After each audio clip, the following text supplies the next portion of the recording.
প্ৰসাদ মানে কৃপা তেতিয়াই ভগৱন্তৰ কৃপা লাভ হয় সেৱকজনৰ মানে প্ৰভু দন্তীয় স মানে সাক্ষাৎ দন্তীয় দ মানে হ'ল দৰ্শন প্ৰভুৰ সাক্ষাৎ দৰ্শন কোৱা হৈছে প্ৰসাদ মানে কৃপা ভকতৰ কৃপা লাভ মানে ভগৱন্তৰ পোনপটীয়া কৃপা আশীৰ্বাদ লাভ কৰা আৰু এনেধৰণে সিদ্ধান্ত দিলে যে ভকতেই হ'ল শ্ৰেষ্ঠ ভগৱন্তৰ ২ নম্বৰ ৰূপ তাৰ পাছত আমাৰ স্বভাৱৰ দৰ্শন দেখুৱালে যে সেই মনুষ্য নামৰ জীৱ এইখন সংসাৰত ঘূৰি ফুৰিছা কিন্তু তোমাৰ স্বভাৱটো কেনেকুৱা ৰাম সমানত মৈত্ৰী উত্তমত সতকাৰ দৰিদ্ৰত দায়া কৰিবেক বাৰম্বাৰ সমানত মৈত্ৰী মানে তোমাৰ বয়সৰ সমান যিজন সেইজনৰ লগত বন্ধুত্ব সুলভ আচৰণ কৰিবা উত্তমত সৎকাৰ পিতৃদেৱো ভৱ মাতৃদেৱো ভৱ পিতৃ মাতৃক শ্ৰদ্ধা কৰিবা তাৰ পাছত অতিথি দেৱো ভৱ অতিথিক শ্ৰদ্ধা কৰিবা আৰু গাঁওখনত যদি অঞ্চলটোত যদি পিতৃ মাতৃতকৈও বয়সত ডাঙৰ ২-এজন আছে ককা আইতা তেতিয়াহ'লে সেইসকলকো উত্তম স্থানত ৰাখি মান্যতা প্ৰদান কৰিবা এই স্বভাৱটো নিজৰ লগত ৰাখিবলৈ চেষ্টা কৰিবা তাৰ পাছত ক'লে দৰিদ্ৰত দায়া কৰিবেক একবাৰ বুলি নাই কোৱা দুখীয়াক সহায় কৰিবা মাত্ৰ এবাৰে বুলি নাই কোৱা দৰিদ্ৰত দায়া কৰিবেক বাৰম্বাৰ বাৰে বাৰে দুখীয়াক তুমি সেৱা কৰিবা সহায় কৰিবা এতিয়া আমি দুখীয়াক সহায় কৰোঁ নে নকৰোঁ এইটো আমি প্ৰত্যেকৰে জ্ঞাত সদ্যপ্ৰয়াত পুণ্যাত্মা সংগীত জগতৰ উজ্জ্বল নক্ষত্ৰস্বৰূপ জুবিন গাৰ্গৰ দৰ্শন আমাৰ সকলোৰে জ্ঞাত যে যিজনাই নিজৰ বাবে ১ টকাও নাৰাখি সমস্তখিনি তেওঁৰ কাষলৈ বিচাৰি অহাসকলক বা বাটে পথে পোৱাসকলকো তেওঁ সহায়ৰ হাত আগবঢ়াইছে এতিয়া আমি তেওঁক ভাল পোৱাৰ বিনিময়ত সেই স্বভাৱটো কেইজন যুৱকে এতিয়া আঁকোৱালি ল'ম এইটোৱে ডাঙৰ কথা হ'ব ভাল পাইছোঁ ঠিকেই কিন্তু ভাল পালেতো নহ'ব তেওঁ কোৱা তেওঁৰ আদৰ্শক আমি কেইজনে পালন কৰিম এতিয়া এইটোহে আটাইতকৈ ডাঙৰ কথা কিয়নো ধৰ্মগুৰুসকলে কৈ থৈ গৈছে যে উপদেশতকৈ আৰ্হি ভাল উপদেশ দিয়াটো একেবাৰে সহজ কিন্তু আৰ্হিটো আমি তাক পালন কৰিবলৈ চেষ্টা কেইজনে কৰিছোঁ শাস্ত্ৰই কৈছে দৰিদ্ৰত দায়া কৰিবেক বাৰম্বাৰ তাৰ পাছৰ পৰ্যায়টোৰ কথা ক'লে গীতা ভাগৱত শাস্ত্ৰ কৰিবে শ্ৰৱণ সাধু সংগে মোৰ নাম কৰিবে কীৰ্তন গীতা ভাগৱত শাস্ত্ৰ শ্ৰৱণ কৰিবলৈ কৈছে এতিয়া আমি যুৱকসকলে কি বুলি কওঁ এই গীতা ভাগৱত কীৰ্তন দশম পঢ়াটো বুঢ়াবিলাকৰহে কাম আমাৰ নহয় তেনেজন যুৱকে আমি কি দেশক উন্নতি কৰিব পাৰিম কেনেকৈ আমি দেশৰ উন্নতিৰ বাবে নিজক আগবঢ়াই দিব পাৰিম চিন্তা কৰাটো অতিব প্ৰয়োজন য'ত ধৰ্ম নহ'লে বিজ্ঞান অন্ধ আৰু বিজ্ঞান নহ'লে ধৰ্ম অন্ধ প্ৰমাণ হিচাপে ইয়াত আছে সুন্দৰভাৱে ডাক্তৰৰ ওচৰলৈ যেতিয়া এগৰাকী গৰ্ভৱতী মাতৃক লৈ যোৱা যায় সন্তান সম্ভৱা এগৰাকী মাতৃক যেতিয়া লৈ যোৱা যায় তেতিয়া ডাক্তৰে ৩ নম্বৰ মাহটোত আল্ট্ৰাছাউণ্ড কৰিবলৈ কয় কিয় কাৰণ গৰ্ভত থকা সন্তানটো ল'ৰা নে ছোৱালী হ'ব ৩ নম্বৰ মাহটোত লিংগটো যোগ হয় গৰ্ভত তৃতীয় স্কন্ধ কপিল চৰিতত খুব সুন্দৰভাৱে এইখিনি কথা আছে। 5 নম্বৰ মাহটোত গাঁৱৰ গৰ্ভৱতী আইগৰাকীক শহুৰ দেউতা শাহুৱাই তেনেধৰণে বৰমা খুৰী আদি সম্পৰ্কীয় আইসকলে পঞ্চ অমৃত খোৱাৰ ব্যৱস্থা কৰে। কেই নম্বৰ মাহত? 5 নম্বৰ মাহত। কিয়? এইবিলাক অন্ধবিশ্বাস নেকি? ইয়াত বিজ্ঞান নাই নেকি? এই ধৰ্ম কেৱল বিজ্ঞানৰ বিপৰীত নেকি? কেতিয়াও নহয়। 5 নম্বৰ মাহত গৰ্ভত থকা সন্তানটোৰ ভোক লাগে, পিয়াহ লাগে। 4 নম্বৰ মাহত পঞ্চ অমৃত নোখোৱায়, 5 নম্বৰ মাহত খুৱায়। এইটো শাস্ত্ৰই সিদ্ধান্ত দিছে, য'ত বিজ্ঞান জড়িত হৈ আছে। আমি প্ৰত্যেকটো কথা যেতিয়াই পুংখানুপুংখভাৱে জানিবলৈ চেষ্টা কৰিম, তেতিয়াই কপিল প্ৰভুৱে মাতৃক কৈছে, গীতা ভাগৱত শাস্ত্ৰ কৰিবে শ্ৰৱণ, আৰু সাধু সংগে মোৰ নাম কৰিবে কীৰ্তন। মহাভাৰতত সুন্দৰ দৰ্শন আছে, ৰামায়ণত সুন্দৰ দৰ্শন আছে। পঞ্চপাণ্ডৱৰ মাতৃ পঞ্চপাণ্ডৱৰ পত্নী দ্ৰৌপদী যেতিয়া 5জন পুত্ৰক হৈ থকা অৱস্থাত অশ্বত্থামাই শিৰচ্ছেদ কৰিছিল, আৰু তেতিয়া পঞ্চপাণ্ডৱে অশ্বত্থামাক হাতে গলে বান্ধি যুদ্ধত পৰাস্ত কৰি দ্ৰৌপদীৰ সন্মুখত ধুপুচকে পেলাই দিছিল। আৰু তেতিয়া দ্ৰৌপদীয়ে কৈছিল যে এওঁৰ বান্ধ খুলি দিব লাগে। বোলে কিয়? মই বিচৰা নাই যে মোৰ দৰে আকৌ অন্য এগৰাকী মাতৃৰ বুকু সুদা হওক। মোৰ 5টি সন্তান মৰিল, এইজনেই মাৰিলে, কিন্তু এওঁ মাৰিলে যদিও এওঁ কাৰ পুত্ৰ তোমালোকৰ ধাৰণা জ্ঞান আছে যে এওঁ হ'ল তোমালোকৰ গুৰু দ্ৰোণাচাৰ্যৰ পুত্ৰ। গতিকে গুৰু পুত্ৰ মানে তোমালোকৰ সন্মানৰ পাত্ৰ এওঁ, গুৰু পুত্ৰ। গতিকে এওঁক যদি মাৰি পেলোৱা, মোৰতো মৰা 5টা পুত্ৰক তোমালোকে জীয়াই দিব নোৱাৰা। এওঁ মৰিলে বোলে মোৰ 5টা পুত্ৰ জি উঠিব, এইটোতো হ'ব নোৱাৰে। সেইকাৰণে মই নিবিচাৰোঁ যে মোৰ দৰে আকৌ এগৰাকী মাতৃৰ বুকু সুদা হওক, যাৰ বাবে দ্ৰৌপদী সতী হ'বলৈ পাইছে। এতিয়া কেইগৰাকী মাতৃ আমাৰ সংসাৰত এনেকুৱা আমি আছোঁ?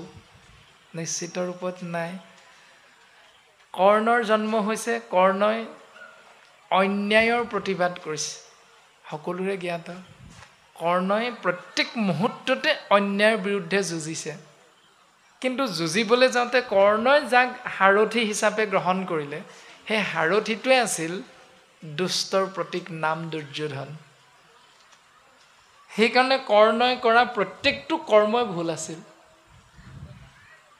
কাৰণ তেওঁ অসৎ সংগ লৈছিলে দুৰ্যোধন।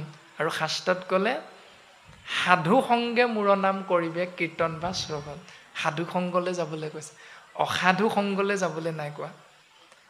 অৰ্জুনে যিখিনি কৰ্ম কৰিছিল, প্ৰত্যেকটো কৰ্ম চৈতন্য বস্তু কৃষ্ণ তত্ত্বৰ নিৰ্দেশ মানিহে পালন কৰিছিলে। সেইকাৰণে তেওঁৰ কৰ্মটো ধৰ্ম হৈছিল। আৰু ভীষ্মই কৈছিল প্ৰতিজ্ঞা যে কোনোদিন বিয়া নাপাতো। ভীষ্ম প্ৰতিজ্ঞা দেউতাকৰ বাবে, শান্তনুৰ বাবে তেওঁ সেইটো ত্যাগ কৰিলে। তাৰ পাছত সেই দৰ্শনটোত ভীষ্মই যেতিয়া আঘোণ মাহৰ পূৰ্ণিমা দিনাই ভীষ্মৰ মৃত্যু হৈছে, শৰশয্যাত পৰিছে, সেই দিনটোৰ পৰা মাঘ মাহৰ বিহু দিনটোলৈকে 3 মাহ হয়, আঘোণ পুহ মাঘ। এই যে এটা দীঘলীয়া সময় ভীষ্মই নিজকে এই সংসাৰত ৰাখিব পাৰিছিল, তাৰ মূল কাৰণ হ'ল ভীষ্মই কোনোদিন সাত্বিক নিৰামিষ আহাৰৰ বিপৰীতে ৰক্তৰঞ্জিত আহাৰ গ্ৰহণ কৰা নাছিল। সদায় নিজক ৰিপুবিলাকক দমন কৰাৰ নিয়মটো ভীষ্মই সদায় পালন কৰি আছিল। এতিয়া আমি কেইজনে সেইটো নিয়ম পালন কৰোঁ? প্ৰত্যেকটো কথা ভাগৱতে আমাক বিজ্ঞানসন্মত বাস্তৱ আধ্যাত্মিক সুন্দৰভাৱে দৰ্শন দিছে। কিন্তু ভীষ্মৰো ভুল হৈছিল। ভীষ্মই সুধিছিল যে প্ৰভু, মইতো কোনোদিন স্বজ্ঞানে ঢুকি পোৱালৈকে মই অধৰ্ম কৰা নাই, মই ধৰ্মই কৰিছোঁ। তেতিয়া কৃষ্ণই ভীষ্মক বুজনি দিছে যে পিতামহ, কুলবধূ দ্ৰৌপদীক বস্ত্ৰহৰণ কৰোঁতে তুমি যে চকু মেলি চাই আছিলা, ককাকৰ সেইটো ধৰ্ম নেকি? বোৱাৰীয়েকৰ বস্ত্ৰহৰণ দৃশ্যটো চাব লাগে? এইটোতো কেতিয়াও ককাকৰ ধৰ্ম হ'ব নোৱাৰে। এইটো অধৰ্ম। তুমি এনেকৈ অধৰ্ম কৰিছিলা যিটোৰ জ্ঞান তোমাৰ সেই মুহূৰ্তত নাছিল। চোৱা ভীষ্ম, অৰ্জুনে যেতিয়া মোক ৰথৰ সাৰথি হিচাপে নিৰ্বাচন কৰিছিল, দুৰ্যোধনে যেতিয়া আমাৰ 7 অক্ষৌহিণী নাৰায়ণী সেনা আশ্ৰয় কৰিছিল কুৰুক্ষেত্ৰ যুদ্ধৰ বাবে সহায় বিচাৰোঁতে, তেতিয়া মই কৈছিলোঁ অস্ত্ৰ নধৰোঁ বুলি, আৰু তুমিও প্ৰতিজ্ঞা কৰিছিলা অস্ত্ৰ ধৰাইহে এৰিম বুলি। আৰু তেতিয়াতো মই তোমাৰ সেই বাক্য অংগীকাৰ ৰক্ষা কৰিবৰ বাবে মোৰ নিজৰ বাক্যও মই এৰি দিছিলোঁ। মোৰ প্ৰতিজ্ঞা মই নিজে ভংগ কৰিছিলোঁ ভক্তৰ প্ৰতিজ্ঞা ৰক্ষা কৰিবৰ বাবে। সেইটো হ'ল ধৰ্ম।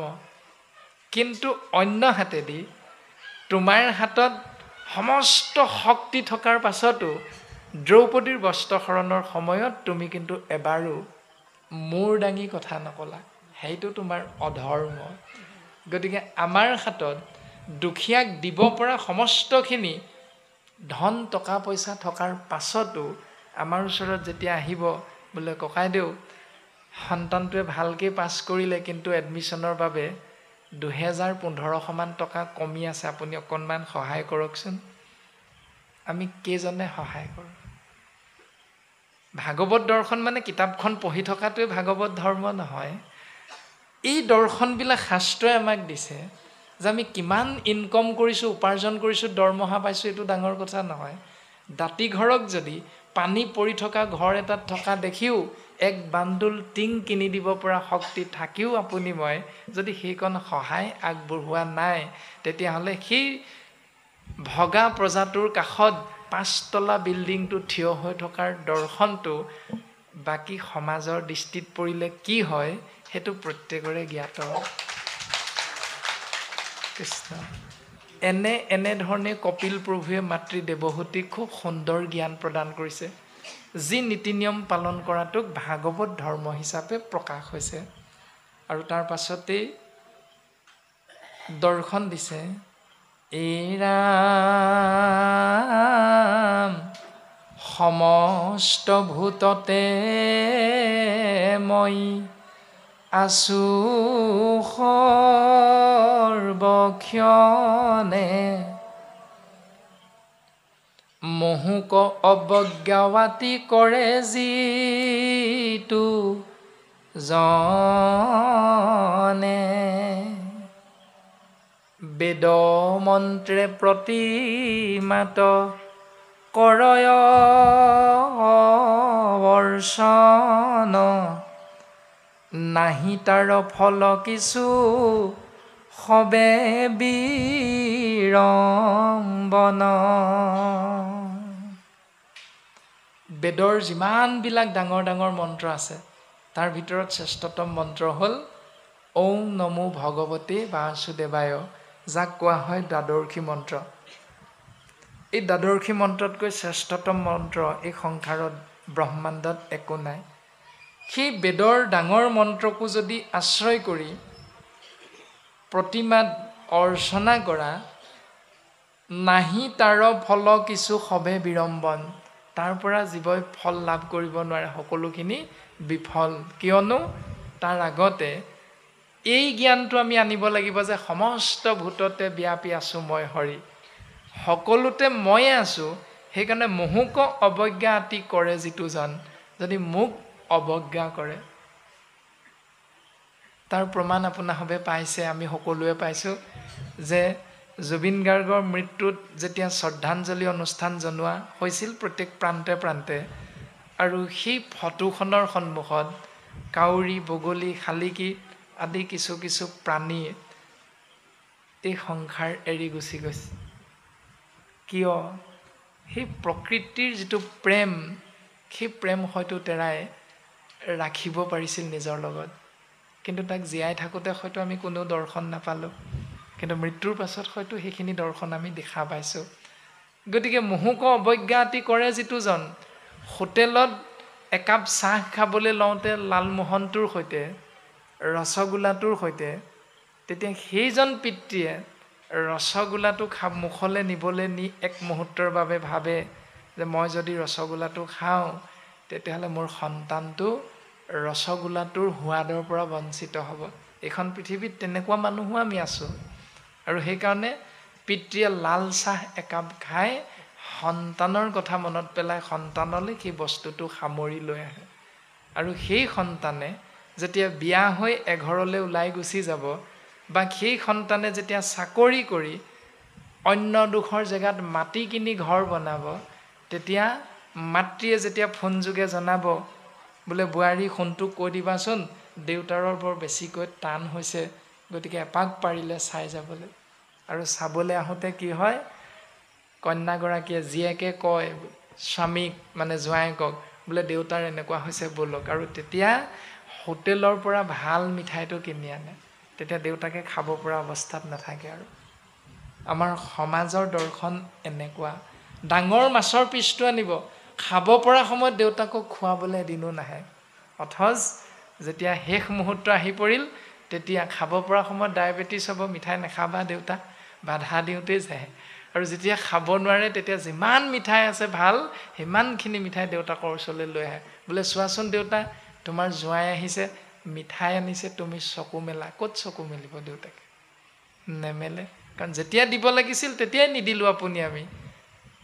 আৰু যেতিয়া দিয়াৰ কোনো প্ৰয়োজনীয়তাটো নাথাকে তেতিয়া আমি সেই বিষয়টোত দৌৰি ঢাপলি ফুৰোঁ।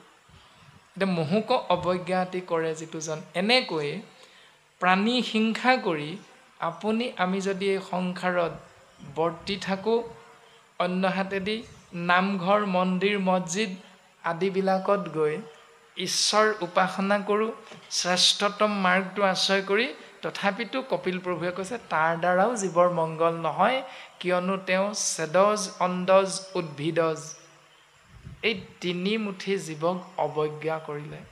আৰু আমি হ'লোঁ জৰায়ুজৰূপী জীৱ মনুষ্য। বাকী তিনিমুঠি ইতৰ প্ৰাণীৰ প্ৰতি আপোনাৰ মোৰ হিংসা, সেই হিংসাক আশ্ৰয় কৰাৰ বাবে তুমি যিমান বেদৰ ডাঙৰ মন্ত্ৰ আশ্ৰয় কৰি নামঘৰলৈ গৈ চাকি বন্তি জ্বলালেও তোমাৰ বিশেষ এটা লাভ নহ'ব। এতিয়া কোনটো দৰ্শন পিছে শুদ্ধ বুলি শাস্ত্ৰই কৈছে? আপোনাৰ আমাৰ মন মগজুৱে যিটোক শুদ্ধ ৰূপত ভাবি পাইছোঁ তাক আশ্ৰয় কৰাটোৱে হ'ব জ্ঞানী মনুষ্যৰ এহিমানে কৰ্ম এহিমানে ধৰ্ম। এৰা প্ৰাণীক উপেক্ষা কৰি পূজে মোৰ সমতি, নোহে ফল কৰে যেন ভস্মত আহুতি। যেতিয়া বিশাল মাৰ্কেটলৈ যাম আপোনাৰ মোৰ সন্তানৰ প্ৰয়োজনীয়তা বাবে চাৰ্ট পেণ্ট কিনিবৰ বাবে, তেতিয়া তাত যিহেতু ফিক্স প্ৰাইচ, দৰদাম নকৰোঁ, নহ'লে লাজ লাগিব নহয়, লাজ পাম দৰদাম কৰিলে। লিখা থাকে তালৈতো সকলো মানুহ নাযায়, যাৰ কিনিব পৰা শক্তি আছে সিহে যাব, সেইকাৰণে তাত দৰদাম কৰা নাযায়। কিন্তু আইগৰাকীয়ে যেতিয়া ক'ব শুনটো এই টাউনলৈ যাওঁ যদি এই কচু টেঙা ঢেকীয়া কিবা কিবি কলডিল যদি পাওঁ পাৰিলে দুটামান লৈ আহিবিচোন। বা এগৰাকীয়ে যেতিয়া স্বামীজনক কয় বোলে বজাৰলৈ গ'লে এইকেইটা হ'লে লৈ আহিব দেই বজাৰ কৰি, আজি হ'লে ঘৰত একো শাক নাই, তেতিয়া ফুটপাথত বহি থকা সেই দুখীয়া ল'ৰাটোৰ ওচৰত আপুনি মই কি কৰোঁ বোলে টেঙা 10 কেইটকা দিছ, কেনেকৈ দিছ টেঙা? কাজি নেমু বোলে 10 টকাত 2টা, সেই ঘৰৰ বাৰী দে 3টা পাৰিবি দিম। তেতিয়া কিন্তু আমি দৰদাম কৰোঁ। এইটো হ'ল আমাৰ জ্ঞানী মনুষ্যৰ স্বভাৱ বাস্তৱ সন্মত পৃথিৱীখনত। এতিয়া শাস্ত্ৰই কৈছে কি আৰু আপুনি মই কৰি আছোঁ কি? সি 10 টকাত 3টা দিব, আমি এটা আভাসহে প্ৰকাশ কৰা হৈছে, বুজিবলৈ আপোনাৰভাৱে নিজে নিজে চেষ্টা কৰিব মাত্ৰ। আমি আভাসটো প্ৰকাশ কৰা হৈছে, তেওঁ 10 টকাতেই দিব 3টা টেঙা। কিয়? কাৰণ সেই 10 টকাটো যদি তেওঁ নাপায় তেতিয়াহ'লে তেওঁৰ হয়তো ঘৰত চৌকাত সেইদিনা জুই নজ্বলিবও পাৰে। এই দৰ্শনবিলাক শাস্ত্ৰই আমাক কৈছে। গতিকে ধৰ্ম কি, কৰ্ম কি, কেনেকৈ কৰিলে কৰ্মক ধৰ্ম বুলি শাস্ত্ৰই কৈছে, প্ৰত্যেকটো জ্ঞান আমি লাভৰ বাবে সাধু সংগ অনুসৰা শ্ৰৱণ কীৰ্তন কৰা পৰিহৰা পাখণ্ড আচাৰ। পাখণ্ড আচাৰবিলাক ত্যাগ কৰা। আৰু এনেধৰণে সেই মা দেৱহূতি তুমি শুনা, কালৰ প্ৰভাৱত এটি জীৱৰ কেনে ধৰণে এই সংসাৰত অৱস্থান কৰিব লগা হয়। ৰাম ঈশ্বৰৰ মহিমাক কৰিলো বৰ্ণন, তাক তুমি ৰংগমনে কৰিলা শ্ৰৱণ।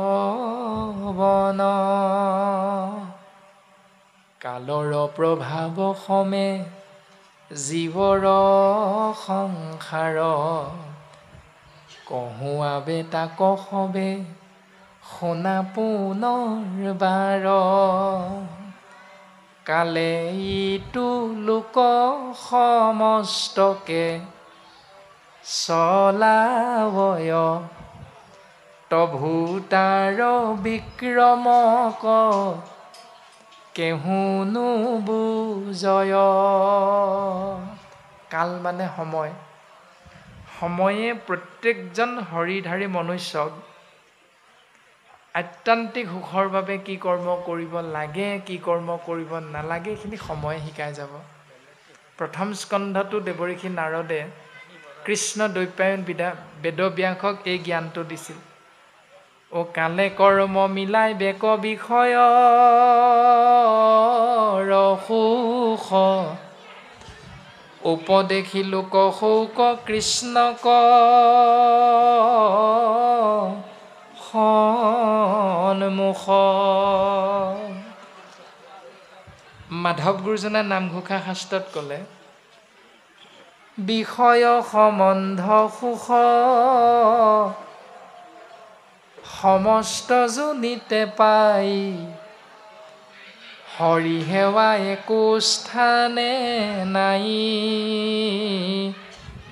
হৰিৰ সেৱাৰ যোগ্য কেৱল মনুষ্য তনু, জানি ফুৰা হৰি গুণ গাই। হে জীৱ, হে আত্মা, যিটো শৰীৰত অৱস্থান কৰি তুমি যিখিনি কৰ্ম কৰিবা, সেই কৰ্ম অনুসাৰে তুমি যিটো শৰীৰতে পুনৰ অৱস্থান নকৰা কিয়, তুমি সেই বিচৰা সুখটো প্ৰত্যেকতে পাবা। চৰাই জন্ম হ'লেও চৰাই জানে কেনেকৈ সংগম কৰি কণী পাৰি পোৱালি উলিয়াই তেওঁলোকৰ বংশটো বৃদ্ধি কৰি গৈ থাকিব লাগে। সেইটো বিষয় সম্বন্ধ সুখ। এজোপা গছেও জানে কেনেকৈ এজোপা গছৰ ঠাইত পুলিৰ জন্ম দি এখন হাবি অৰণ্যলৈ সেই স্থানডোখৰ পৰিণত কৰিব লাগে, বংশটো বৃদ্ধি কৰিব লাগে। গছেও জানে। মাছ কাছয়ো জানে কেনেকৈ কণী পাৰি সিহঁতৰ বংশটো বৃদ্ধি কৰিব লাগে। তেনে ক্ষেত্ৰত মানুহ নামৰ জীৱ আমি কি নাজানিম? নিশ্চিত ৰূপত আমিও জানো। শাস্ত্ৰই কৈছে বিষয় সম্বন্ধ সুখ সমস্ত জনিতে পায়। তুমি য'তেই জন্ম গ্ৰহণ নকৰা কিয়, সেই আত্মা তুমি তাতেই পাবা বিষয় সম্পৰ্কীয় সুখ। কিন্তু মনত ৰাখিবা, হৰি সেৱা একো স্থানে নাই। হৰি সেৱাটো সকলোতে নোপোৱা, কাৰণ মনুষ্যৰ লগত আছে প্ৰাণময় কোষ, অন্নময় কোষ, জ্ঞানময় কোষ, বিজ্ঞানময় কোষ আদি আদি ধৰণে মনুষ্যৰ লগত এই কোষখিনি বেছিকৈ আছে বাকী প্ৰাণীবিলাকতকৈ। আহাৰ নিদ্ৰা ভয় মৈথুন প্ৰত্যেকৰে আছে। সকলোৱে ভয় কৰে, সকলোৱে টোপনি ধৰে, সকলোৰে ভোক লাগে, সকলোৱে আহাৰ খায়, এইকেইটা সকলোৰে আছে। কিন্তু বিজ্ঞানময় কোষ কেৱল মনুষ্যৰ লগত যোগ হৈ আছে বেছিকৈ। মানে কোনটো ভাল কোনটো বেয়া বিচাৰ কৰিব পৰা শক্তি ক্ষমতাটো কেৱল মনুষ্যৰ আছে। সেইকাৰণে মনুষ্য শৰীৰ জানা, মনুষ্য শৰীৰটোৱে হ'ল মুকুতিৰ দ্বাৰ বুলি কৈছে। বিষয় সুখত তাক নকৰিও নাৰ। মনুষ্য শৰীৰটো হ'ল আত্মাতত্ব মুক্তিৰ বাবে উত্তম পাত্ৰ। ইয়াক বিষয় সম্পৰ্কীয় সুখৰ মাজলৈ লৈ গৈ নৰকৰ পথলৈ ঠেলি নিদিবা। এই দৰ্শন শাস্ত্ৰই আমাক দিছে। আৰু কপিল প্ৰভুৱে মাতৃ দেৱহূতিৰ আগত কৈছে যে ঈশ্বৰৰ মহিমাকো কৰিলোঁ বৰ্ণন। ইতিমধ্যে তোমাৰ আগত মই এইখিনি কথা কৈ আহিছোঁ, তাকো তুমি ৰংগমনে কৰিলা শ্ৰৱণ। তুমি এইখিনি আনন্দ মনে শ্ৰৱণ কৰিলা। কালৰ প্ৰভাৱ সমে জীৱৰ সংসাৰ। সময়ৰ লগত শৰীৰধাৰী জীৱাত্মাৰ পৰিৱৰ্তন কেনেকৈ হয়? জন্ম হয়, মুখেৰে কথা ক'ব নোৱাৰে, খোজ কাঢ়িব নোৱাৰে। কিন্তু এজনী গৰু যেতিয়া জগিব, পোৱালি এটা দিব, সেই পোৱালিটো আধা ঘণ্টাৰ ভিতৰত খোজকাঢ়িব পৰা হৈ যায়। কাৰণটো কি তেতিয়াহ'লে? মানুহৰতো এবছৰ 1.5 বছৰ লাগে খোজকাঢ়িবলৈ। মানুহে মাত মাতিবলৈ সন্তানটোৰ 2 বছৰমান লাগে। কিন্তু ইতৰ প্ৰাণীয়ে কিয় জন্ম হোৱা মাত্ৰকে মাত মাতিব পাৰে? কালৰ প্ৰভাৱত মানে সময়ৰ প্ৰভাৱত এটি শৰীৰধাৰী জীৱাত্মাৰ কেনেকুৱা পৰিৱৰ্তন হয়, এই কথাখিনি তোমাক আমি কম হে মাতৃ দেৱহূতি, তুমি শুনা। কালে ইটো লোক সমস্তকে চলাবই। কালৰ দ্বাৰা সমস্ত লোক পৰিচালিত হৈ আছে। প্ৰভূত আৰু বিক্ৰমক কেহু নুবুজয়। এতিয়া বাজিল কেইটা ঘড়ীটোত? 9:30 মান বাজিল নে? 9:47। এই যে 9:47 হ'ল, আমি আহি পাওঁতে কিমান সময় হৈছিল? 8 বাজিছিল। এতিয়া 9:47টো বৰ্তমান হৈ আছে, কিন্তু যেতিয়া 10 বাজিব তেতিয়া 9:47টো অতীত হৈ যাব। আৰু এতিয়া 10 সংখ্যাটো ভৱিষ্যত হৈ আছে, কিন্তু 10 সংখ্যাৰ ঘৰত যেতিয়া ঘড়ীৰ কাটাই চুবগৈ, তেতিয়া ভৱিষ্যতৰূপী 10 সংখ্যাটো বৰ্তমান হৈ যাব। আৰু বৰ্তমান হৈ থকা 9:47 সংখ্যাটো অতীত হৈ যাব। গতিকে সময়ৰ লগত কেনেধৰণে এই সংসাৰত আমি জীৱবিলাক বৰ্তি আছোঁ তাৰ বিষয়ে মই তোমাক কম মা দেৱহূতি, তুমি শুনা।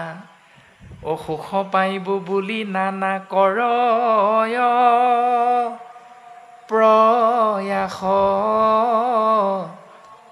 জীৱা অৰ্থ আৰ্জে তাকো কালে কৰে নাশ। সুখ পাবৰ বাবে যি কৰ্মক আমি আশ্ৰয় কৰোঁ, তাৰ দ্বাৰা যি ধন উপাৰ্জন কৰোঁ, কিন্তু কালৰ প্ৰভাৱত সি তৎমুহূৰ্ততে নাশ হৈ গুচি যায়। এই যে মোৰ ধন, মোৰ জন, মই হ'লোঁ মহাজন, ঐশ্বৰ্য বিভূতি মোৰ আছে। ঐশ্বৰ্য বিভূতি হ'লে পৃথিৱীখনো কিনিব পাৰি, ধৰ্ম কৰ্ম কেলৈনো লাগিছে? অৰ্থ শাস্ত্ৰই কৈছে যে জীৱা অৰ্থ আৰ্জে তাকো কালে কৰে না। কালৰ হাতত কোনো আমি বাচি যাব নোৱাৰিম। সকলোৱে সংসাৰ এৰি যাব লাগিব। এতিয়া অহংকাৰ কৰিম কাক লৈ পিছে? জন্ম দিছে আনে, শিক্ষা দিছে আনে, বিয়া কৰাইছোঁ আনক, জন্ম দিছোঁ অন্য এটি সন্তান। তাৰ পাছত মৃত্যু যেতিয়া হ'ল, মোৰ মাটি মোৰ বাৰী বুলি কৈ থাকোঁতেও মৃত্যুৰ সময়ত শৰীৰটো শ্মশানলৈ লৈ যায় 4জন আনে। খৰি দিব, মুখাগ্নি কৰিব, আটাইতকৈ মৰমৰ বুলি ভাবি থকা পুত্ৰটোৱে খুচি খুচি পুৰিব। তেতিয়াহ'লে আত্মীয় কোন, শত্ৰু কোন এইখন সংসাৰত? অহংকাৰ কাক লৈ কৰিম এতিয়া? মোৰ 50 বিঘা মাটি আছে, মোৰ ইমান ধন সম্পত্তি আছে, এই বুলি অহংকাৰ কৰাটোত শাস্ত্ৰই কিবা যুক্তি আমাক দিছে নেকি? কৰিব লাগে নে নালাগে? নিশ্চিত ৰূপত নালাগে বুলিয়ে কৈ আছে। কাৰণ ধৰণী গীতা 12 স্কন্ধত আছে। ধৰণী মানে পৃথিৱী, গীতা মানে কথা বা বচন। পৃথিৱীয়ে কৈছে যে মোক নিজৰ কৰিবলৈ প্ৰত্যেকজন মনুষ্যই নিজৰ মাজতে ইমানেই যুঁজ বাগৰ কৰিলে, কিন্তু সকলোবিলাক মোৰ বুকুতেই জন্ম হ'ল, আৰু মোৰ বুকুতেই মোক পাবৰ কাৰণে চেষ্টা কৰোঁতে কৰোঁতে এদিন মোৰ বুকুতেই লয় গ'ল। প্ৰমাণ হিচাপে দিছে হিৰণ্যকশিপুৰ হিৰণ্যাক্ষ, গোটেই জগতখন তাকেই লাগে। ইয়াতেই কিন্তু জন্ম হৈছে হিৰণ্যকশিপুৰৰ, ইয়াতেই লীন গ'ল। অথচ মাটি ভাগেই থাকি গ'ল, প্ৰকৃতি ভাগেই থাকি গ'ল, কিন্তু সেই শৰীৰধাৰী হিৰণ্যাক্ষৰ এই সংসাৰ এৰিবলৈ বাধ্য হৈ গ'ল। ৰামচন্দ্ৰই এইখন সংসাৰ এৰিব লগা হ'ল। আৰু এনে ধৰণে শিশুপাল, দন্তবক্ৰ, ৰাৱণ, কুম্ভকৰ্ণ, যিমান ডাঙৰ ডাঙৰ শক্তিশালী বীৰ এখন সংসাৰত আছিল, আপুনি মইতো একোৱে নহয়, ঠেলা এটা মাৰি দিলে, গটা মাৰি দিলে ক'ৰবাত পৰিমগৈ। 7 নাও ভাত খাইছিল ভীমে, তেনেকুৱা এজন শক্তিশালী বীৰ বিকুদৰো এখন সংসাৰতে থাকি যাব লগা হ'ল। মাটি ভাগেই থাকিল। কৌৰৱ পাণ্ডৱে যুদ্ধ কৰিছিল, বেজীৰ আগত অহা মাটি কণো নিদিওঁ, দুৰ্যোধনে কিমান মাটি লৈ গ'ল লগত। আৰু এইখিনি বাস্তৱ সন্মত পৃথিৱীখনত আমাৰ সকলোৰে জ্ঞান হৈ আছে, কিন্তু তথাপিতো আমি অহংকাৰত মত্ত কিয় হয়? হে মা, তুমি বুজিবলৈ চেষ্টা কৰা। ৰাম তেবে তাৰ অৰ্থে শোক কৰে দিন ৰাত্ৰি, কালৰ বিক্ৰমতাংক বুজিবা হাতী। কালৰ বিক্ৰমক বুজিবলৈ চেষ্টা কৰিবা মা। অ গৃহ ক্ষেত্ৰ পুত্ৰ মিত্ৰ দেহ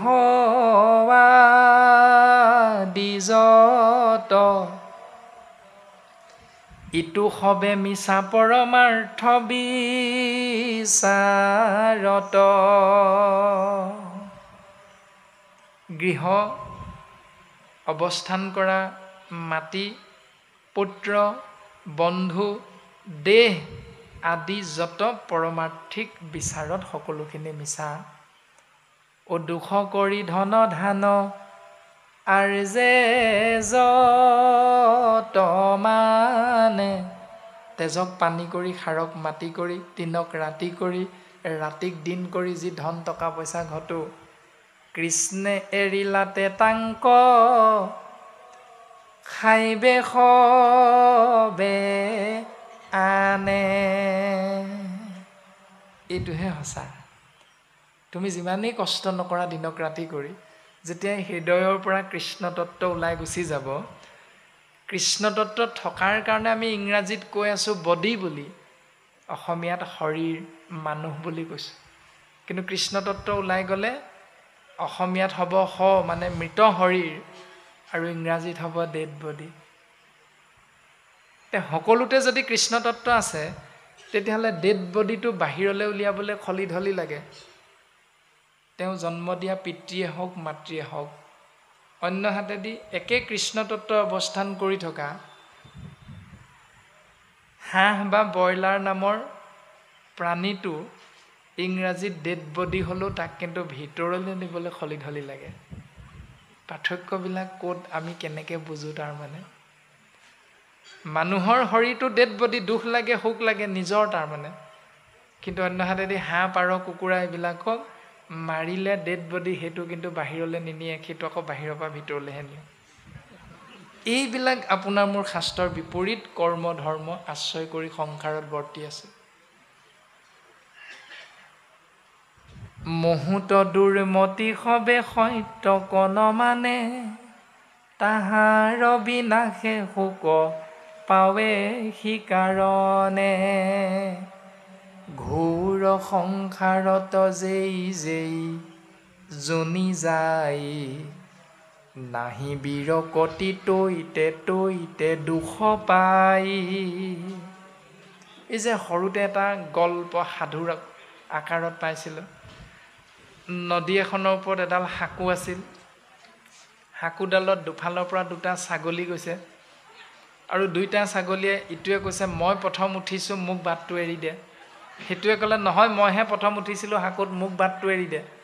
আৰু দুইটাই অহংকাৰত মত্ত হৈ খুন্দা খুন্দুলি খাই দুইটা পানীত পৰি মৰি থাকিল। অলপ পাছতে আকৌ দুটা ছাগলী আহিল একেডাল সাঁকোতে, আৰু সেই দুটা ছাগলীয়ে এটা বহি দিছে, ইটোৱে তাৰ ওপৰেদি পাৰ হৈ গুচি গ'ল। সেই দুটা জ্ঞানী ছাগলী। এতিয়া ঘোৰ সংসাৰত যেই যেই জনি যায়, তুমি এনেকৈ কৰ্ম অনুসাৰে যিটো শৰীৰতে প্ৰৱেশ নকৰা কিয়, সেই জীৱতত্ত্ব নাহি বিৰকতি তৈতে তৈতে দুখ পায়। যদি বিষয়ত বিৰকতি আনিব নোৱাৰা, তেতিয়াহ'লে য'তেই জন্ম নোহোৱা কিয় তাতে কেৱল দুখৰ উপৰি দুখহে পাবা। যদি সুখ লাগে সেই ছাগলীৰ জন্ম হ'লেও সেই জ্ঞানী ছাগলীৰ দৰে আমি যদি কৰ্ম কৰোঁ তেতিয়াহ'লে বিচৰা ধৰণে সুখ আমি তাতো লাভ কৰিব পাৰিম। আৰু তেনেকৈ এটি জীৱ লাহে লাহে উত্তৰণ হয়। মা নাৰকী শৰীৰ পাই বিষ্ঠামূত্ৰ খাই তভু তাৰ দেহ এৰিবাক ইচ্ছা নাই। বিষ্ণুৰ মায়াই আতি কৰিছে মোহিত তাতে আৰু আনন্দ লভয় প্ৰতিনিত। কুটুম্বত মানে আতি কৰি আশকতি বৃদ্ধ সেৱাহীন ভৈল যিসব দুৰ্মতি। এই নাৰকী শৰীৰটো পায়ো বিষ্ঠামূত্ৰ খাই থাকিলেও আমি আত্মাতত্বই এই শৰীৰটো এৰিব ইচ্ছা নকৰোঁ। এইটোৱে হ'ল বিষ্ণুৰ মায়া জীৱৰ ওপৰত প্ৰভাৱিত হৈ আছে। আৰু তাকে আনন্দ মানি ইষ্ট মিত্ৰ কুটুম্ব বংশ পৰিয়ালৰ লগত আমি সহ অৱস্থান কৰি থাকোঁ। কিন্তু বিপৰীতে মা তুমি মনত ৰাখিবা, বৃদ্ধ সেৱাহীন ভৈল যিসব দুৰ্মতি। এনেকৈ জীৱন যাপন কৰি থাকোঁতে এটি শিশু যেতিয়া যুৱকলৈ পৰিণত হয়, যুৱকৰ পৰা যেতিয়া আদহীয়া হয়, আদহীয়াৰ পাছত যেতিয়া শৰীৰটো বৃদ্ধলৈ পৰিণত হয়, তেতিয়া কি হ'ব? বোলে সাধু সংগে মূৰ পাৱে নকৰে ভকতি এমন সংসাৰে ভ্ৰমে লভিয়া দুৰ্গতি। সাধু সংগত ৰাম নাম আশ্ৰয় কৰিব পৰা বয়সটো হোৱাৰ পাছতো মই এতিয়াই যাব নাই হোৱা, এই ভাৱনাটো আহি যায়।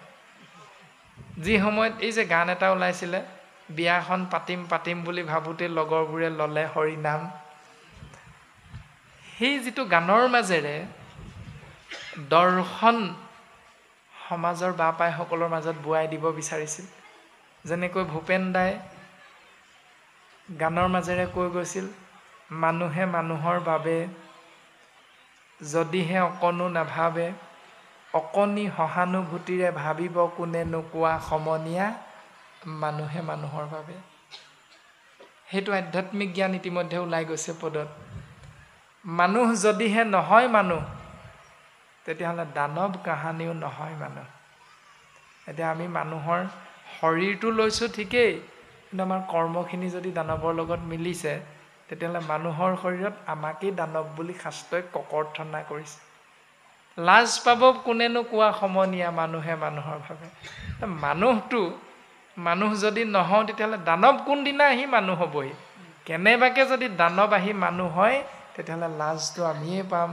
সেইকাৰণে মানুহ মানে মা মানে মানৱতা, ন মানে নম্ৰতা, স মানে সহনশীলতা। এই গুণবিলাক আমি ৰাখিছোঁনে নাই ৰখা নিজৰ লগত? যদি ৰাখিছোঁ তেতিয়াহ'লে অকণমান ক'ব পাৰিম মানুহৰ শাৰীত আছোঁ বুলি। আৰু যদি নাই ৰখা এইবিলাক গুণ আমাৰ লগত নাই, তেতিয়াহ'লে আমি মানুহ বুলি একমুখে ক'ব নোৱাৰোঁ।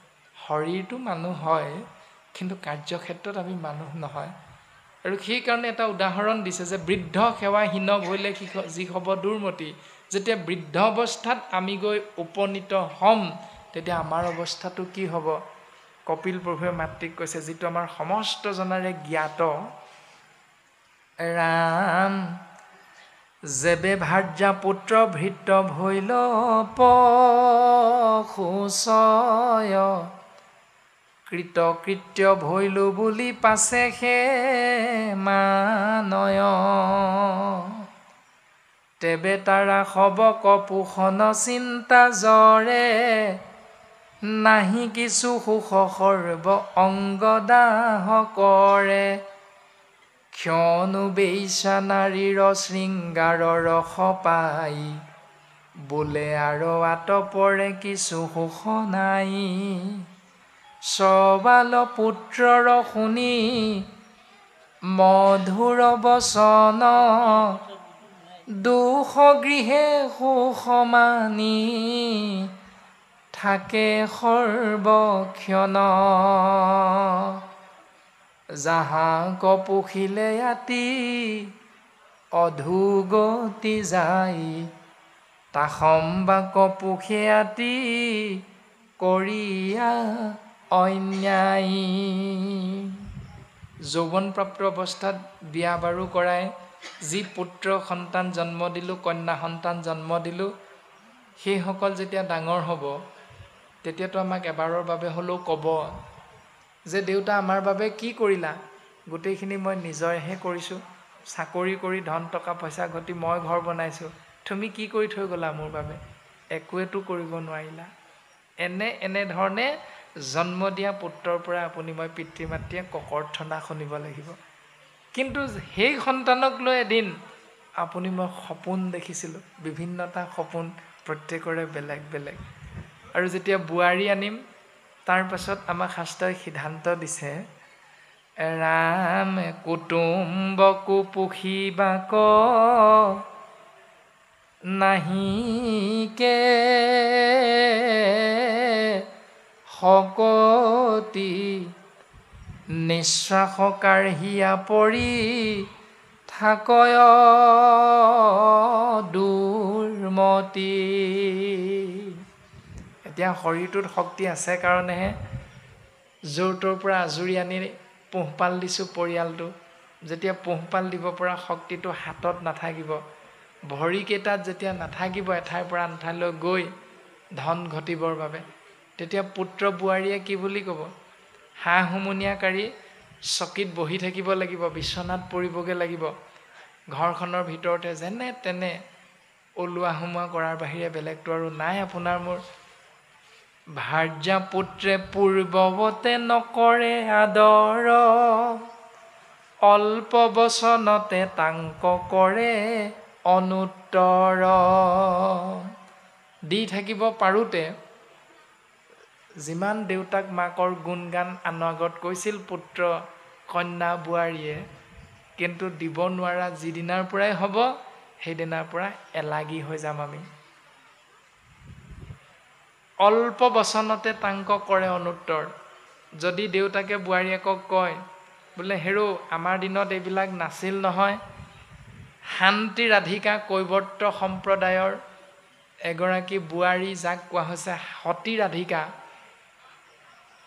কিয় কাৰণ তেওঁ সদায় শিৰত উৰণিখন লৈ আছিল এতিয়া সাম্প্ৰতিক সময়ত 2025 চনত উৰণি কেইগৰাকী বোৱাৰীয়ে লয় নলয় একেবাৰে নাইকিয়া হৈ গ'ল জীয়ৰীনে বোৱাৰী ধৰিবই নোৱাৰে এইবিলাক শাস্ত্ৰৰ পৰা আঁতৰি গ'ল শাস্ত্ৰসন্মতে আৰু সেই সহজ কথাটো যদি বৃদ্ধ পিতৃয়ে বৃদ্ধ মাতৃয়ে যদি কয় তেতিয়া কি বুলি ক'ব এই তোমালোকৰ জামানা গ'ল আৰু তোমালোকৰ দিন গ'ল এতিয়া তোমালোকে সেইবিলাক আমাক কৈ লাভ নাই অল্প বচনতে তাংক কৰে অনুত্তৰ সেইকাৰণে আজি জ্ঞানী হ'ব পাৰে ৰঘুনাথ চৌধুৰী দৰে লক্ষ্মীনাথ বেজবৰুৱাৰ দৰে তত্ত্বপূৰ্ণ কবিতা লিখিব পৰা কেইজন কবি ওলালে এতিয়া প্ৰত্যেকেই ডাবুল এমএও হ'ব পাৰে সাম্প্ৰতিক সময়ত কিন্তু ডাবুল এমএ হ'লেও হয়তো সপ্তমমান শ্ৰেণীলৈকে পঢ়া সেই ৰঘুনাথ চৌধুৰী বা তেনেধৰণৰ কবিসকলৰ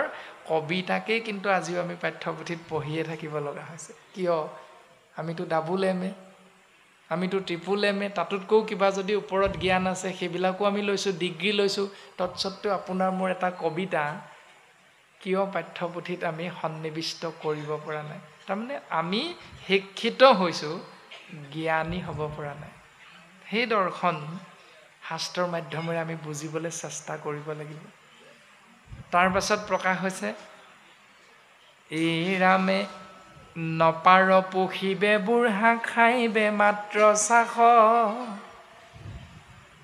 এভু কি কাৰণে বুঢ়া মৰিয়া নজাখ পুত্ৰ চাকৰিলৈ গ'ল, বোৱাৰীয়েকে কি বুলি ক'ব? পোহপাল দিব নোৱাৰা হ'লি এগাল এগাল খাবলৈ লাগে, মৰি নাথাক কেলে? কাঁহি কাঁহি ইফালে থুই পেলাবি, সিফালে খেকা পেলাবি, কিমান চফা কৰি থাকিম মই এইবিলাক, নোৱাৰোঁ, মৰি থাক। এই বুলি দুখাৰ বেছিকেহে যোগ দি দিব। কাঁহটো মাৰোঁতে আৰু দুখাৰ বেছিকেহে ক'ব। তাৰপাছত এহিমতে খৰ্ববাণী বুলিয়া বিস্তৰ, অন্নমুঠি দিয়া বোলে বুঢ়া মৰ মৰ। এগাল খাবলৈহে জীয়াই আছ, এগাল খাই তই মৰি থাক। বাস্তৱ সন্মত সঁচা কথা ভাগৱতে দাঙি ধৰিছে। প্ৰত্যেকেই আমি ইয়াৰ লগত কম বেছি পৰিমাণে চিনা পৰিচয় হৈ আছোঁ। আৰু এইটোৱে সঁচা। আপুনি মই মানি লওঁ নলওঁ সেইটো নিজৰ ওপৰত নিৰ্ভৰ কৰিব। অপ্ৰিয় হ'লেও কথাটো কিন্তু সঁচা।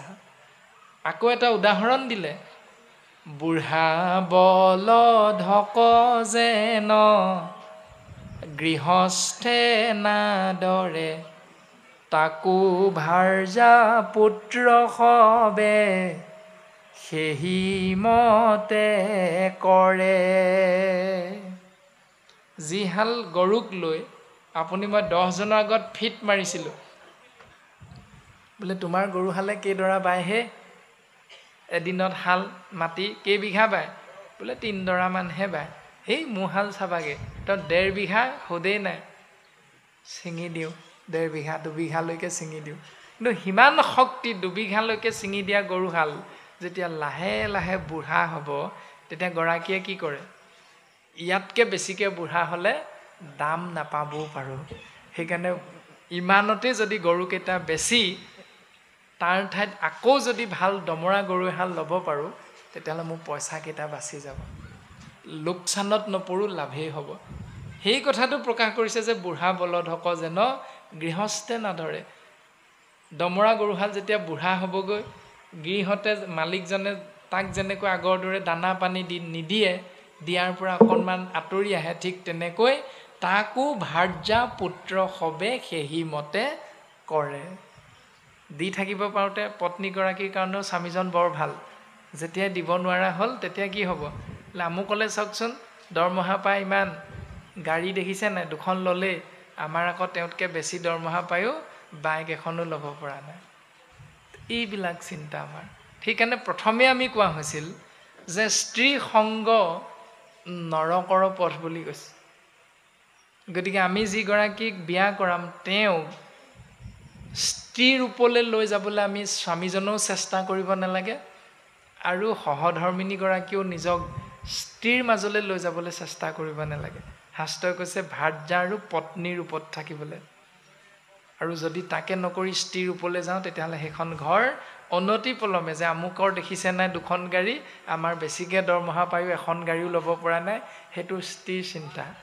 তেনেকুৱা চিন্তাৰে যদি স্বামীজনক দিনে দিনে ককৰ্থনা কৰি থকা যায়, শুনুৱাই থকা যায়, তেতিয়াহ'লে স্বামীয়ে কম সময়ত ধনী হ'বলৈ গৈ, পত্নীৰ সুখ পূৰণ কৰিবলৈ গৈ, সাম্প্ৰতিক সময়ৰ ছবিখন দেখিয়ে আছে আপোনালোকে। ৰাম জৰা ৰোগে শৰীৰক বিবৰ্ণ কৰিল, মাথাৰ পকিল চুলি দশন সৰিল। জৰা ৰোগে শৰীৰক বিবৰ্ণ কৰিল, মানে শৰীৰটোক বাৰ্ধক্যই আহি লগ দিলে, আৰু মূৰত থকা কিচকিচীয়া কলা চুলি কৈছা বগা হৈছে, পকিলে। ডালিমগুটীয়া দাঁতকেইটা লাহে লাহে এটি দুটিকৈ সৰিবলৈ ধৰিলে। টকৌ গুটিটো চুবাই ভাঙিব পৰা সেই দাঁতকেইটাৰ কাৰণেই আপোনাৰ মোৰ এদিন কি ভাত খাব নোৱাৰা হৈ থাকিলোঁ। দাঁতটো বিষাইছে, ডাক্তৰৰ ওচৰত হৰুৱাই আনিবগৈ লাগিব। যিটো দাঁতক লৈ অহংকাৰ কৰিছিলোঁ, ডালিমগুটীয়া দাঁত, সেইটো দাঁতৰ বিষৰ কাৰণে ভাত খাব নোৱাৰি আপোনাৰ মোৰ শৰীৰটো নিশকতীয়া হ'বলৈ ধৰে। গতিকে শৰীৰত থকা ইন্দ্ৰিয়বিলাকেই যৎকুটৰ ঘাই, আৰু সেই ইন্দ্ৰিয়বিলাকক যদি প্ৰথম অৱস্থাৰ পৰাই নিয়ন্ত্ৰণ কৰিবলৈ শিকো শাস্ত্ৰসন্মতে, তেতিয়াহ'লে কোনোদিন আপুনি মই এনেকুৱা এটা অৱস্থালৈ যাব লগা নহয়। সেই নিয়ন্ত্ৰণ কৰিবলৈ শিকিব লগা কৰ্মখিনিকে শাস্ত্ৰই ধৰ্ম বুলি সিদ্ধান্ত দিছে। জিভাখনৰ কৰ্মৰ কথা কৈছে, হাতৰ ধৰ্ম কৰ্মৰ জ্ঞান দিছে, চকুৰ ধৰ্ম কৰ্মৰ জ্ঞান দিছে, কাণৰ ধৰ্ম কৰ্মৰ জ্ঞান দিছে, যে কৰ্ণ দুই থাকন্তে নুশুনি হৰি কথা, দুগুটা গৰ্তৰ ভাৰ বহিলোহু বৃথা। দুখন কাণ থাকি কৃষ্ণ কথা শুনিবলৈ কাণ দুখন আগবঢ়াই নিদি আমি কাণ দুখন ক'ত ব্যৱহাৰ কৰোঁ? বোলে যি হ'ল হ'ল ভালেই হ'ল, কমলা বাইদেউ জীয়েক পলাই গ'ল। কমলা বাইদেউৰ জীয়েক পলাই যোৱাৰ নিচিনা যিবিলাক ফুচফুচীয়া মেল, সেই মেলবিলাকৰ প্ৰতি কাণখন বেছিকৈ গুৰুত্ব দিওঁ। বোলে ৰ'বাচোন ৰ'বা, কি কথা পাতিছে শুনাচোন। এতিয়া শাস্ত্ৰইতো কাণৰ ধৰ্ম সেইটো বুলি নাই কোৱা।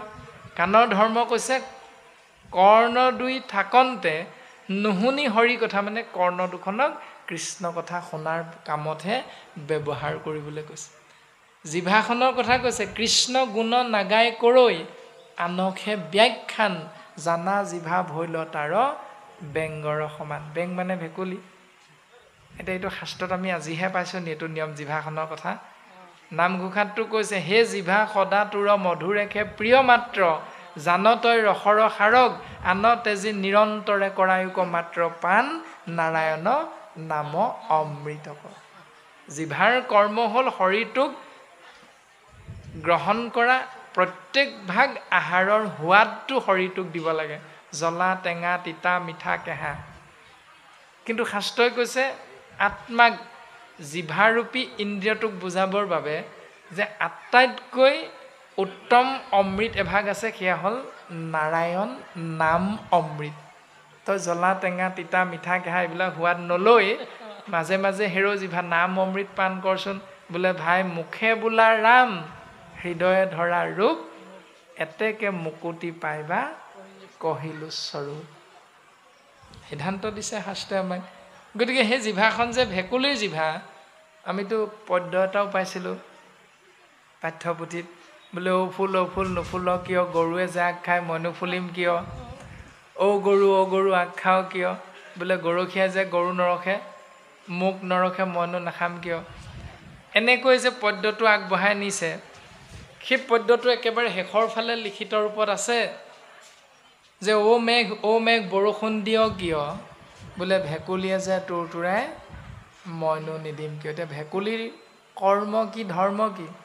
ভেকুলীৰ কৰ্ম ধৰ্ম হ'ল তুৰতুৰাই থকা। ভেকুলীক সুধিছিলে অ ভেকুলী তুৰতুৰাই থাক কিয়? ভেকুলীয়ে পোনপটীয়াকৈ উত্তৰ দিছে, বোলে বোপা ককাৰ হস্তটো মইনো এৰিম কিয়। যদি ভেকুলীৰ বোপা ককাৰ হস্তটো তুৰতুৰাই থকা, তেতিয়াহ'লে আপুনি মই বোপা ককাৰ হস্তটো কি চাব লাগে আৰু এতিয়া? আমাৰ জিভাখন যদি দেউতা ভকত আছিল, কৃষ্ণ নাম আশ্ৰয় কৰি ভাল পাইছিল, নাম প্ৰসংগত একেবাৰে উঠন পূৰণ আছিল, তেতিয়াহ'লে পুত্ৰই আকৌ চাৰিআলিৰ চুকত ধিমিক ধামাককৈ জ্বলি থকা লাইটৰ পোহৰত সেই জুলীয়া গিলাচটো গলাধকৰণ কৰাতহে ব্যস্ত। তেনেকুৱা স্বভাৱ যদি আমাৰ হয়, তেতিয়াহ'লে নামঘোষাত কৈছে যাৰ পুত্ৰ হবে ঐত হৰিত শৰণ লৈয়া, হৰি গুণ গাৱে শুদ্ধভাৱে, দধি দুগ্ধ ঘৃত মধু নদীৰ জলক পিয়া, পিতৃগণে ত্ৰিপিটিক পাৱে। যি পিতৃ আমাক এৰি গুচি গ'ল এই সংসাৰ, পুণ্যাত্মা গুচি গ'ল মানে মৰিল, তেওঁৰ অৰ্থে বছৰে বছৰে বছৰেকীয়া কৰিম নে নকৰিম, ছমাহৰ মূৰত ছমহীয়া কৰিম নে নকৰিম, যদি কৰোঁ কেনেকৈ কৰিম, কিয় কৰিম, প্ৰত্যেকটো কথা কৈছে। যাৰ পুত্ৰ হবে ঐত হৰিত শৰণ লৈয়া, পৰলোকগামী হোৱা পিতৃৰ এৰি থৈ যোৱা উত্তৰাধিকাৰী সন্তানে এই সংসাৰত যদি হৰিত শৰণ লোৱা নাই, হৰিগুণ শুদ্ধভাৱে যদি আশ্ৰয় কৰা নাই, তেতিয়াহ'লে মৃত্যুৰ পাছত দধি দুগ্ধ গীতমধু লাখ টকা মোনে মোনে খৰচ কৰিলেও পিতৃ সন্তুষ্ট নহয় বুলি শাস্ত্ৰই সিদ্ধান্ত দিছে। এতিয়া কৰ্মটো কৰিম নে নকৰিম আপোনাৰ মোৰ নিজৰ